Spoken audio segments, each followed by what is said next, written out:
Hey crypto friends, for those of you who are new to my channel, my name is Garrett and welcome to Altcoin Radar. Now, since my channel is more focused on education rather than news, today I'm going to take you through a little deep dive of compound finance so that you can learn all about the popular lending and borrowing protocol.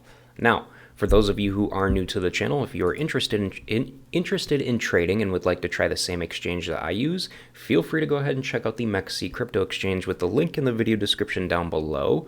I personally love this exchange because one, as you guys can clearly see, they are the only exchange right now that has 0% spot fees and 0% futures fees or 0.01% futures fees if you're a taker.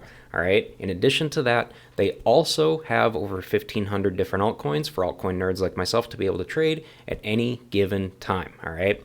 So here's the thing, guys. All right. Hold on. Let me get over to Compound. All right. So here's the thing. Everybody knows that the DeFi industry, has brought, it's literally brought us many killer crypto solutions that pretty much put our assets to good use in the past few years. All right.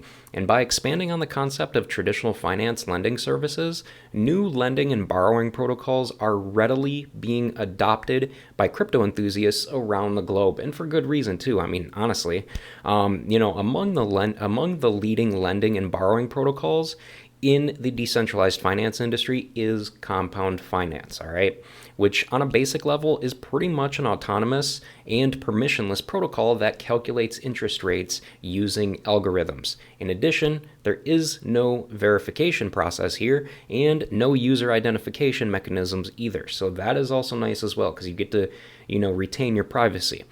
So, in addition, users can deposit one of the supported tokens into a shared pool at any time and basically receive interest. Or, after depositing tokens, they can borrow a smaller amount of tokens and pay interest, and the amount of interest is determined by the supply and demand of the tokens deposited and borrowed into the pool, all right? So, now let's go ahead and talk about how lending actually works, all right?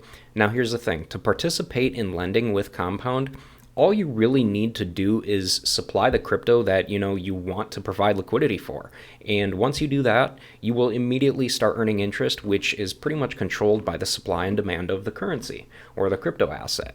In addition, when lenders deposit their crypto, they also receive the native token of Compound called the C token, all right? And this token, the token value is equivalent to the token that was placed in the liquid market. And the value will increase as, the interest on that crypto appreciates as well. Now, to put this into a simple example, if you lock, let's say, all right, here's a simple example. If you lock X amount of USDT into the protocol, you will get X amount of CUSDT tokens, which will then begin growing in value as you accumulate interest earned. In addition, these CUSD tokens or CUSDT tokens can then be used in apps on Ethereum as well. This way, your locked up capital isn't truly locked up like it would be if you were to, lend it to a borrower in a traditional setting. So realistically here, you can still use it, which is very nice. Now, when it comes to wanting your crypto back, literally all you'd have to do is pay back your C tokens and you'll receive your original tokens in return. It might sound a little bit confusing at first, but trust me, it's honestly pretty simple once you start using it, all right? Now, as far as borrowing is concerned, well, here's the thing. Borrowing is a little bit more complicated. First of all, borrowers have to deposit collateral to get something called borrowing power, all right? And after acquiring this borrowing power, borrowers will be able to borrow tokens equivalent to the amount of borrowing power that they have, all right? After that, borrowers can then borrow from that fund whenever they want, as long as they want, at an interest rate that's determined by an algorithm monitoring the supply and demand of the tokens being borrowed, all right? Now, here's the thing. Like many other DeFi projects, Compound also operates on the principle of over-collateralization. This basically means that users who want to borrow have to have collateral that is more than what they want to borrow. That way, the lender and the system are exposed to pretty much zero risk. Overall here, you guys, there's honestly many protocols right now that are trying to make it easier for users to lend and borrow assets. However, Compound's approach is definitely interesting, and it's often compared to Aave as one of the largest lending protocols available as well, because realistically it is, all right? Realistically though, if you're looking for a solid lending and borrowing protocol to earn some interest and dip your feet in the DeFi sector, Compound should definitely be on your radar to check out and give a try, all right?